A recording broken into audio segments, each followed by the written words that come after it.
Everybody, welcome to day 15 of the 30 days of yoga. And I just got home from work and I'm enjoying my beautiful garden. And today's yoga practice is going to be not practicing. And here's why. So for as many years as I've been teaching yoga, that teaches people that there are 7 other aspects to the yoga practice beyond just our physical form. And if you think of yoga as a bicycle wheel, each spoke has a very important part to the wheel of yoga. And the physical practice, what we yogis call asana, which is the postures, is actually only one spoke of the entire wheel. So we have things like breath work, pranayama, we have concentration, we have all of these other aspects to make up the totality of the wholeness of the yoga practice. And then we have some deep philosophy that blends into those bicycle spokes.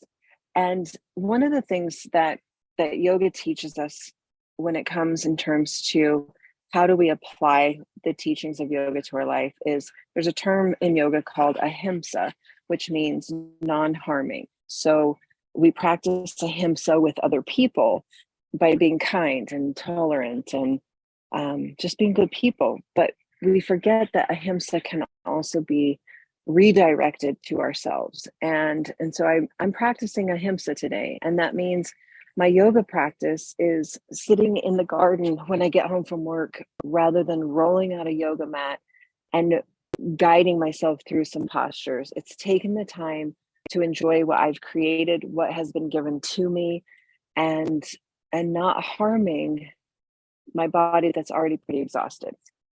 So there's that. And then another way that I was really thinking about this today, there's another part of this deep philosophy, these principles that we live by called asteya, or it's spelled A-S-T-E-Y-A, and it means non-stealing.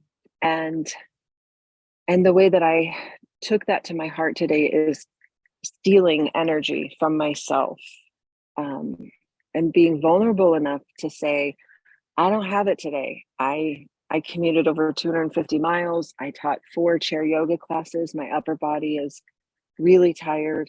My foot is really sore. And I don't want to steal any ounce of comfort that I have from myself.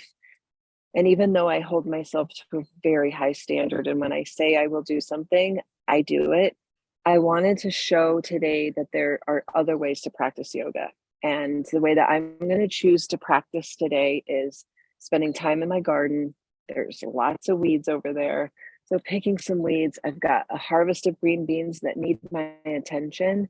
And that's truth. That is another aspect, another principle of yoga is truth, not just the truth we tell the world, but the truth we tell ourselves.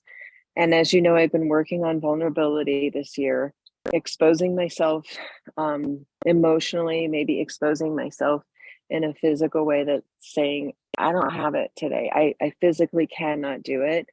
And I could do it, but I'm opting to not do it because I want to honor myself too. So sometimes our practice looks different. And sometimes our practice is just sitting with ourselves and taking a few breaths. It's sitting in our garden and acknowledging the creation that we have contributed to beauty in our environment. Sometimes it's taking a walk in silence and just listening to the sound of our feet crunching on gravel. Sometimes it's hanging out with your best buddy, Emma. It's doing what feels right for you on any given moment. And that is the true essence of yoga, which is union. It's connection. It's not touching your toes. It's not standing on one leg. We just use those shapes to get into the head and the heart. And so I'm not going to do the shapes today. I'm not going to put my body in a shape. I'm going to enjoy my hands in dirt. I'm going to enjoy my animals, my flowers, and I'm going to soak my foot. And that's my yoga practice. So I invite you to look at yourself. What do you need today? And if you need a physical practice, go for it. Guide yourself through a physical practice that feels good to you, or go back to a video or find a different teacher on YouTube if that's important to you today, then go for it. If you want to join me in taking a different turn to the practice for today and enjoying that, that's beautiful too. So that's the beauty of yoga, is we are finding union with ourselves, and that's where it's at. So have a beautiful rest of your day, and I'll be on the mat tomorrow. So I will see you tomorrow, and I hope you enjoyed the song that I shared with you this morning. It's one that I turn to often. It's one I have shared in many, many yoga classes, and it's a fan favorite. So save it to a link in your little notepad on your computer, tablet, or phone, and come back to that beautiful mantra song that reminds you that you are beautiful, you are bliss, you are bountiful. And the two most important words that we ever speak is I am. And whatever we say after that, we're asking into our life. So that's your yoga practice for today. So thanks for listening. Thanks for your patience. Thanks for all of your love and support. I receive it, and it fuels me to be a better version of who I was yesterday. And I'll see you tomorrow on the mat. Take care.